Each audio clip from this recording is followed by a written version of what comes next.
Sugar daddy, sugar mummy, చెత్త culture వచ్చేసింది రయ్యో.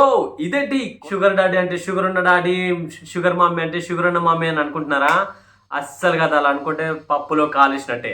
అసలు ఏంటి ఈ రిలేషన్ అంటే 40 సంవత్సరాలు 50 సంవత్సరాలు పైబడినటువంటి మగవాళ్ళు కానీ ఆడవాళ్ళు కానీ ఉంటారు కదా. ఫర్ ఎగ్జాంపుల్ కంపెనీ సీఈఓస్ అయితేనేమి, ఇంకా బాగా వెల్ సెటిల్డ్ అయిన వాళ్ళు, ఫైనాన్షియల్గా మంచిగా వెల్ పొజిషన్లో ఉన్న వాళ్ళు, ఇంకా జాబ్లలో స్థిరంగా మంచిగా సెటిల్ అయిన వాళ్ళు ఉంటారు కదా. సో అలాంటి వాళ్ళకు ఒక మానసిక ఆనందం, మానసిక సంతోషం, శారీరక ఆనందం, కో రిలేషన్, లివింగ్ రిలేషన్ కోసము 25-30 సంవత్సరాల లోపు ఉన్నటువంటి యువతి యువకులను గాలం వేసేటువంటి ఒక రిలేషన్ గా చెప్పుకోవచ్చు అనమాట. ఫర్ ఎగ్జాంపుల్ 20-30 సంవత్సరాల మధ్య ఉన్నటువంటి వాళ్ళు ఫైనాన్షియల్ గా చాలా స్ట్రగుల్ అవుతూ ఉంటారు. సో జాబ్స్ కోసం ఎన్నో కంపెనీలకు వెళ్తూ ఉంటారు అనమాట. ఇక్కడికి వెళ్ళినా కూడా జాబ్స్ దొరకవు, ఫైనాన్షియల్ గా చాలా ఇబ్బందులలో ఉంటారు.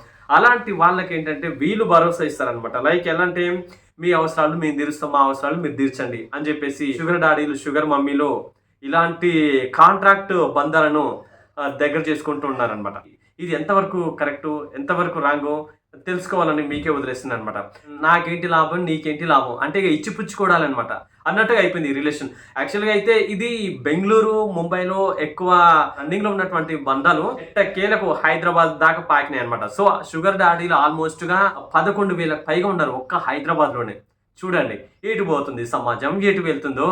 అయ్య బాబోయ్. ఇప్పుడు వ్యాప్తి చెందుతున్నటువంటి ఈ రిలేషన్ లో ఎక్కువగా పల్లెటూళ్ళ నుంచి పట్టణానికి ఏదో జాబ్స్ చేయాలని చెప్పేసి, ఫైనాన్షియల్ గా సెటిల్ అవ్వాలి, ఏదో బిజినెస్ చేయాలని చెప్పేసి కొత్త వాళ్ళు వస్తుంటారు కదా. సో అలాంటి వాళ్ళు ఎక్కువగా ఉన్నట్టు సమాచారం అందుతుంది. సో ఎందుకండి ఇలాంటి రిలేషన్? కాళ్ళు చేతులు భగవంతుడు ఇచ్చినప్పుడు కష్టపడి సంపాదించుకోవాలి, అంతేగాని ఒళ్ళమ్ముకొని డబ్బులు సంపాదించడం, సెటిల్ అవ్వడం, దీనంత దరిద్ర క్యారెక్టర్, దీనంత చండాలమైనటువంటి సంస్కృతి ఇంకోటి లేదని చెప్పుకోవచ్చు కదా. సో మరి దీనిపై మీ కామెంట్స్ ఏంటో, అభిప్రాయాలు ఏంటో కామెంట్ రూపంలో తెలియజేయండి. Anyway, thank you so much ఉంటున్న లిజనర్స్ అందరికీ. ఇలాంటి అప్డేట్స్ మీకోసం మరొక అప్డేట్స్తో మేము ముందుకు రాబోతున్నాం. అందరూ నమస్తే, టాటా, బై.